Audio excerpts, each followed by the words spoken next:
sa ating channel mga kaibigan. At kung bago ka pa lang sa ating channel, please do like, subscribe and press that notification bell mga kaibigan para updated ka sa mga bago nating videos. Well, yun na nga mga kaibigan, isa sa inaabang entertainment event mga kaibigan between Mike Tyson and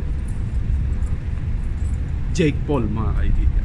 So entertaining sana ito mga kapatid, kaya lang na-postpone mga kaibigan dahil nagkakabag si Mike Tyson mga kaibigan. Well, naudlot ang kanilang laban mga kaibigan. Although it's just an exhibition, pero maraming nag-aabang-abang dito mga kaibigan dahil gusto nating makita, gusto nilang makita kung kaya pa ni Mike Tyson makipag suntukan sa ibabaw ng lona mga kaibigan despite of his age mga kapatid. Dahil sa mga previous videos is talagang malakas pa siya at mabilis mga kaibigan. Yun lang, hindi natuloy mga kaibigan. So tingnan natin kung reschedule ba ito o kailan ito matutuloy mga kaibigan.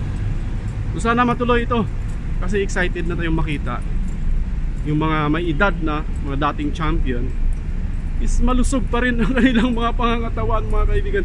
They are fit and healthy, magbigay at tumanggap ng mga suntok. Pero hindi natin masabi kasi wala hindi natuloy. So abangan na lang natin kung ano update dito mga kaibigan. Well, as usual, ang idol ng lahat is wala pa ring laban until now, diba? AON or AOM, as of this moment wala pa ring laban si Cuadro Alas. So abang-abang lang tayo guys, diba? See you on our next vlog.